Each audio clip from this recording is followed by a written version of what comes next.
Hello, everyone, and welcome to episode 12 of the MaryGoRound Podcast. My name is Mary Brascia, and I'm your host. This podcast is powered by Selkirk Sport. We are Pickleball.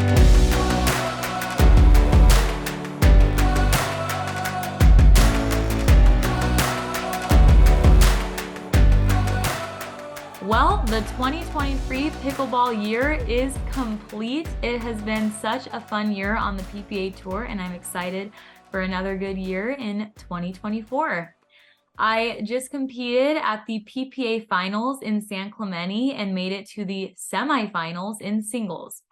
And I'm super happy with this result. Have been working hard all year and had some great battles, especially shout out to fellow Selkirk player Judith Castillo. We had an epic battle to get into the semifinal, but Judith is just one of the best sports in our game, and I just really respect that about you, and we always have good battles. They go either way, and there need to be more people like you in pickleball. So great battle, and good job making it to the MLP finals. Also, speaking of MLP, my team, the Miami Pickleball Club, was in the MLP playoffs on Monday. And although the results didn't go our way on the court, it was so special to have the OC crew out there supporting our team. Everyone was decked out in their pink attire. And one of my friends, shout out Sarah, wore this pink flamingo inflatable suit. That is just iconic. And I love that about MLP, getting the energy high and just the good vibes. Now I have a couple of weeks off, so I'm really excited to have time to rest my body. I've said this a lot on the show where I'm a very on-the-go person, and so I'm going to take this time to really rest and enjoy time with family and friends during the holiday, but also keep practicing because we're ready to come out strong in the beginning of 2024. I think it's going to be a great year. So look out for Maggie and me on the tour. Now I'm going to introduce you guys to our guest for the day. She is a PPA Tour gold medalist, two-time MLP champion, vegan athlete, and one of the first people I met in my pickleball journey. Please welcome to the show, Meghan Dizon. Hello, Meghan. Hey, Mary. Welcome to the MaryGoRound Podcast. I'm stoked to be here. Thanks for having me. Yes. Where are you calling from today? Calling from my parents in Marietta, California. I'm in town for the holidays. Yes. So just hanging out here after the tournament in San Clemente. Oh, I'm so glad to hear you're in SoCal. The weather is the best this time of year, and I feel like, it's great to be with family. Are they really into pickleball too? Oh yeah. Yeah. They came out to the PPA San Clemente, the finals, and actually, no, they didn't come out for MLP. I went and watched MLP, but they came out for the finals. Anytime there's a tournament out here, so it's only like an hour from San Clemente, they love to go and watch, and they're always watching on TV too. So doesn't matter. they're up to date on all the pickleball stuff. Oh yeah. Don't you feel like your family texts you all the time? Like, oh, here's this update from this match, or here's what you should have done in this match. I feel like we are always talking about pickleball. Oh, yes. Yes, I know. I was thinking about that recently. I can't remember a day where I haven't talked about pickleball. But yeah, I love it because I know your dad coaches you and is super involved, and my dad doesn't necessarily coach me, but he's definitely watching and will give his feedback. And I love to hear, different perspectives on, what he sees and all that. So I'm always looking forward to it. Oh yeah, for sure. Okay, Meghan, we're jumping right into it. The Meghan background with pickleball. When and how did you get introduced to this sport? So, like many people during when COVID happened the first year, it was like towards the end of 2020, and Tyler Loon, who most people know, I've known him since college, and I was following him on Instagram, and he was already posting about like his professional pickleball journey. And so I reached out to him and was like, hey, can I get a paddle? I want to try this out and see, if I like it. And I tried it. I loved it. And I pretty much like right away was like, oh, I want to go all in with this because I feel like it's going to blow up. I know all of us tennis players are going to want to pick this up and compete because our tennis career is over. And so now like it's fun to like get those competitive juices flowing. Yeah. And yeah, so that's when it started. And then you're one of the first pickleball people I met when we met in Vegas when we were playing 5-0 at the PPA. That was our first, well, at least my first PPA event. Was it yours? Yeah. Yeah. Yeah. PA Vegas, what a good time. I always love that Mhm. tournament. It's one of my favorites every year. But yeah, I remember meeting you and being like, oh my gosh, this girl is so good. And you played with the Queen Kimberly. I love her. Yes. She's the best. But it's just so crazy to think how far we've come since then. Mm-hmm. I know. It's awesome. We're both crushing it. And Maggie, it's been really fun to watch our journeys. And then your family is always so great. I love seeing your dad and your mom at all the events. It's so fun. I feel like that's what makes it special because I feel like you're really close with your family too. And it's great to share these moments and the journey with them. And yeah, I remember you and meeting Elise pretty early on in my group and Yana too. I feel like that was kind of like who was playing Georgia at the end of Yes. 2020. We were all kind of like really getting into it, and it was so fun last week when everyone was in town for the finals. We all got to like be up at Lowe's Cabin. I'm like, wow, we're really lucky to be surrounded with like such great people, Oh yeah, totally. I know Los Cab's great. I love that spot. So yeah, no, I was glad you guys could have me. I was just remembering too when we the PPA event we played in, it was like it was, I think, yeah, it was probably one of our first pro events. The other one was 5-0, but this one was pro. And me and Rob Nunnery played you and AJ first round. Oh my god. And remember the match had to get canceled, or it had to get stopped because they like had an issue with the draw. So we played like, I think it was like tied 4-4. Yeah. And then the match stopped. So that's never happened again, but that was pretty funny. That was the only time I've ever seen that happen. We were in the middle of the match and just had to stop. And I guess we'll never know what the result. We'll never know. The result of all reunite someday. But right. Yeah, so many good memories. It's good to look back on. Like another one was actually on a rare occasion when I don't play with my sister. You and I paired up for Masters, and that's going to be the first tournament of next year. Like everything's just full circle. Just so many good memories with Meghan. Oh yeah. That all white tournament. That was a fun one. Yes, it's fun to have like the aesthetic of dressing up and feeling like Wimbledon. It's one of my favorite tournaments of the year. For sure. And of course we had to play Maggie first round of that tournament. Of course. It always happens like that. Like the one time I don't play with her, that's who I play. But so many good memories. Wanted to talk a little more about what you did before you played pickleball. Okay. Yeah. So before pickleball, man, I was really trying to figure out what I wanted to do, like as a profession. After I graduated college, I pretty much started coaching tennis most of the time. That was the main thing I was doing. And then here and there, I was substitute teaching because I was debating getting a teaching credential, but I wasn't sure like what grade or subject I wanted to do. So yeah, it was mostly tennis and then a little bit of like working in the school district. And I did that, probably about 4 years after I was done in college. I moved back to California. So I was like a teaching pro at a club out here in California. And then I moved back to Utah, which actually ended up working out great because the pickleball scene, once I did start pickleball in 2020, is just crazy. There's so many people to play with in Utah. So I felt like it really was a great place to like start a pickleball journey, is to have like so many people and courts to play on. That's pretty much all I did during leading up to the pro pickleball scene. It was just trying to figure out what I wanted to do. So I'm grateful that pickleball landed in my lap. Oh yeah. I mean, the timing could not have worked out better. It's so weird to be in that like post-college life. Mm-hmm. What am I gonna do with my life? I still don't know what's gonna happen in the years to come. Right. Like right now, just enjoying the moment. And yeah, so glad you chose this path and wanted to jump into, okay, so now you're full-time pickleball, living Mm-hmm. the touring life, but when you are not on the road, what is a daily routine for Meghan? That's something I need to work on, honestly, is having a set daily routine.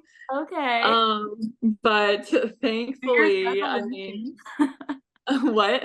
New Year's resolution is to, Yes, New Year's resolution is having more structure because with the lifestyle we have, it's like it's pretty free. Outside of our tournaments, we kind of, can choose how we structure it. And mine just, I'm always kind of flying by the seat of my pants, and I make sure to get practice and to go to the gym, but it's not really at any specific time. But ideally next year, a day in the life will look like getting rec in, or yeah, drilling in the morning, and then maybe go to the gym, and ideally get maybe one more short session in of either rec games or more drilling. And I would like to hire maybe like a strength and conditioning coach next year. But sorry, going into a lot. no, What please else? do. Honestly, that's pretty much it though. Just like I feel like I like to keep it pretty low key, just at least 2 to 3 hours of practice in a day, and make it to the gym like 5 to 6 days a week, That sounds ideally. that sounds like a pretty simple but effective schedule. When you are in Utah, who do you mainly train with?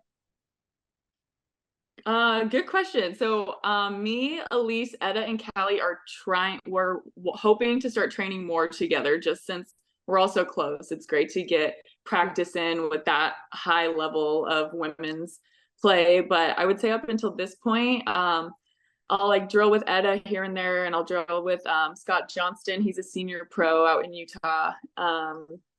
And yeah, there's a couple of senior pros I will train with, Cord Robbins, and they're always up for drilling or up for rec games.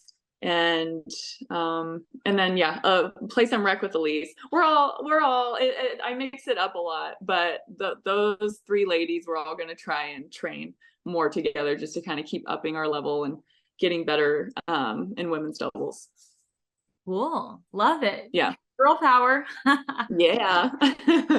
Yes. Okay. And so we talked about what your life looks like when you're not traveling.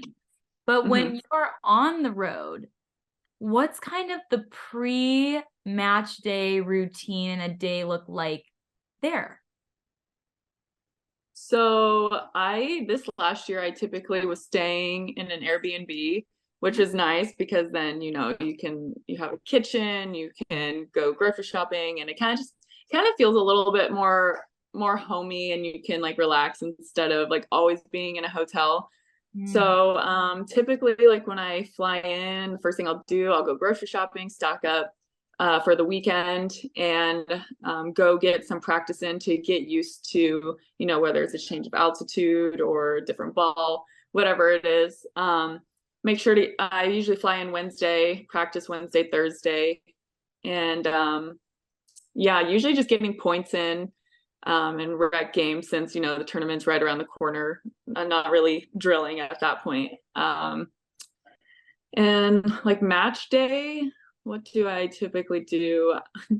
A lot of things are goals I want to do better, and I definitely want to be better about like stretching and getting like a more efficient warm up in before.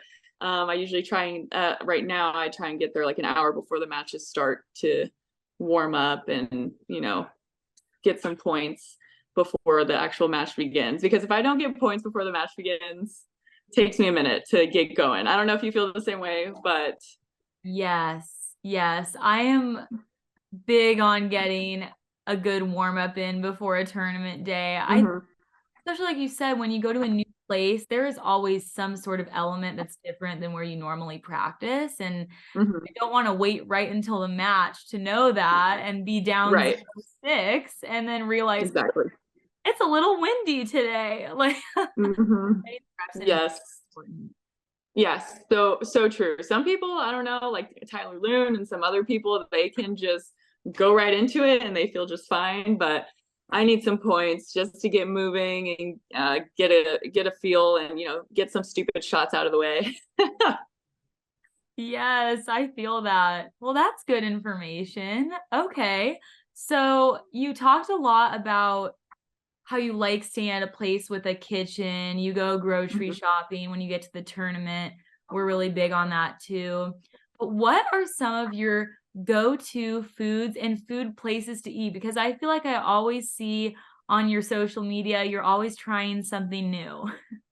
Oh yeah. Like usually when I first get into town, I just type in, since I'm vegan, it's like there's usually more like limited options. So I try and like look things up and see if there's any like great restaurants that cater specifically to that. And I like to try out new places. That's usually like my main goal, is to at least try one or two new places everywhere I go. But yeah, it's tough because we're always somewhere new. So it's like go-to spots are tough. I do typically, like in the mornings, go somewhere like a Nectar juice bar or like a Jamba Juice, just get a protein smoothie and like avocado toast or something like that, just to start the day. That's a pretty regular routine. And then from there, yeah, I just have my typical groceries I get, which I keep it super simple. Like on game day, I'll do like a peanut butter jelly with like have a banana and apples and dates on me, like through to eat throughout the day. And Owen protein drinks is my favorite plant-based protein. So yeah, Good all to the food. Nice. I'll have to try some of that stuff. I thought it was fun because this is pretty recent. We went to nationals and MLP and we got to spend some time together because you were teammates with my sister and we went Mhm. to Flower Child. You got Mendocino Farms. Like it's always fun to find the good places to eat and try new Oh things. yeah. So I guess what I'm saying is I have some staple places I always go, but you can always mix Yeah. get and yeah, it's hard on the road though to keep like your eating routine and everything. At least for me it is. I don't know about you. Yeah, no, definitely. But like you said, like at nationals, like if I do find a good spot like Mendocino or Flower Child, I'll probably eat at those two places like the whole weekend. Yeah, yeah, me too. And it's always fun in pickleball too, which I think is so unique about the sport is there have been many times where, you're playing against your competition during the day, but we'll often do like a fun group dinner or something after. I think Hmm. that's so special about pickleball, how we can all just be competing against each other, but then go out to a fun dinner like after. And I feel like Yeah. we have some good memories. I know we went to Benihana for Maggie's Yeah. first birthday, and it was just the most random group, but it's always, Yep. always. Yeah, no, it is great. I love it. I love that most of us can, keep it on the court. And then like we travel so much. Like it like makes a huge difference for us all to be friends and to be able to hang out. It makes it way more enjoyable. I feel like it helps with burnout and not, feeling like lonely on the road. I know it can be for some people it can be really tough, but thankfully like having good friends like helps a ton. Yes, very important to find your people on tour. Hmm. Yep, yep. Definitely. Okay, next up, Megan. You seem to like drilling a lot. What are you working on in your pickleball game? And to add on to that, what is a tip for someone who may want to get better at what you're working on? Ooh. So I'm really trying to incorporate a two-handed backhand roll dink. Nice. Um, I just think because I already do like a two-handed speed up, but as of right now, it's pretty obvious that when I go for a two-hander, I'm gonna probably be speeding it up. So I kind of want to make it so it's more of a disguise.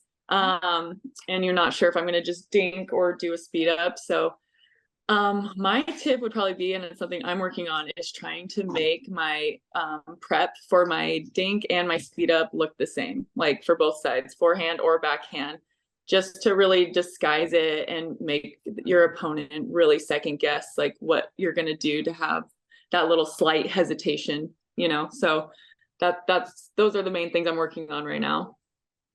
That is such a good point about disguising your shots, because I feel like when you keep getting better and better, the people you're playing against may start to try to learn the way Mm-hmm. you play, and they may even watch some old film of your matches, to like Yeah. learn stuff. So learning how to disguise shots, coming up with new things, man, that's what I'm working on too. So we're Nice. Yeah. yeah. Awesome. Yes. Well, good. Thank you for that tip, Megan. Mm-hmm. Moving on, what is one of your favorite pickleball memories from 2023? I feel like there's been a lot actually. It's been a good year. It has been a really good year. Oh, I would probably have to say like favorite memory on court. Um, oh man, yeah, there's been a couple. Okay. Share them all. Yeah, so I was gonna say like winning Red Rock with Etta was really special because well, I don't know, I felt like that weekend we both just like really had to like lift each other up. We both weren't feeling the greatest. I know Etta was dealing with an injury, and I just know by championship Sunday I was feeling pretty fatigued, and so I it was really special just for us to like be there for one another, communicate, and like be able to pull through and get gold. And that was my first and only time so far winning gold, and so it was great to be able to do it with her. And then I guess all my special moments on court have been with Etta so far this year, like winning MLP in San Clemente and in Daytona. Those were really cool memories, and I just yeah, like winning the Dream Breaker in San Clemente was really fun because I felt like we both were able to step up in singles, which the first event of the year I was not able to, so I tried to make it a point to do better by the last one. So yeah, so those have all been really special moments, and it's been fun sharing those with Etta, like all those wins. Yeah, All so those wins. you have to celebrate. I was listening to a podcast recently, which was talking about like celebrating your good moments and your journey and how important that is, because you never know when those moments are going to come along. So yay, Megan. Yeah. You definitely had a great year. And I remember seeing you guys win the Red Rock tournament too. And that just must have been so special to win in Utah and for MLP, Mm-hmm. your other home in California. Like Yes. winning at home is just even more special. So Oh, yes. that's It great. was awesome. Thank you. Yeah, no, it was great. And actually my parents were at Red Rock and they were at San Clemente. So it's just extra special having family there and cheering you on. So besides you, who Mhm. is like the next best pickleball player in the family? Oh, in the family. Ooh, that's a good question.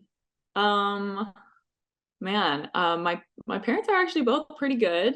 Okay. Um, Probably would say so I have two older brothers and a little sister, and I would probably say my older brother Corey is probably the next best pickleball player. Um, yeah, none of them go out and compete really, but they just love it. Yeah, cool. So Yeah. maybe someday in the future we'll see the brother sister pairing on tour. Yeah, maybe. I know he's thought about it, and then my little sister loves it, so who knows? Maybe I'll get both my siblings out there. That'd be so fun. It would be fun. Yeah. So, Megan, there's a question I love to ask people, and it's if you were going to a karaoke bar, if you and Etta were to go after you won the tournament at Red Rock, What is the go-to karaoke song for you? Oh, I I'm lame. I fully support, like, I love going to the karaoke bar, but I'm never the one that goes up and sings. I was trying to think of a karaoke song, but I'm like, I don't think I've ever gone up and done it. Yeah, So that's we maybe can- might be my New Year's resolution is to find the a song that I would want to do karaoke to and just go and do it. Okay, we will be rooting for you to get up on Yes. and sing, but I do feel like you enjoy music and like going to concerts, Mhm. right? Like you like that kind of stuff. Yes. Oh Okay. yeah, I love music. I just, I don't feel super comfortable singing, and even if it's just for fun, but maybe I just need to go and do it. Okay. Well, looks like we're going to make that a goal in 2024. The vibe I'm Yes. getting from this chat is we've got lots of goals for the new year Yep. and I'm ready to see them come into existence. Me too. Me too. Let's hope they do. Let's hope we stick to it. Good. Well, Megan, it has been so much fun chatting with you today. And before we go, is there anything else you want to say to the viewers or any pickleball advice? Ooh, I don't know. I don't know if I have any advice, but I guess I would just say, like, for anyone that's been following my journey this year and has reached out to me, that I am very grateful for that and all the support. I mean, our pickleball community is so great, and I love being a part of it, and I love getting to meet people at tournaments and talk to them on social media. So yeah, just that I'm grateful for that and for the pickleball community we have, Awesome. Well, thank and for you having me on the podcast. Oh, yes. Thank you for coming on, Megan. We'll have to have you on again sometime soon. And just want to say thank you to everyone who tuned in to this episode of the Merry-Go-Round podcast. We will see you next time. Bye. See you guys.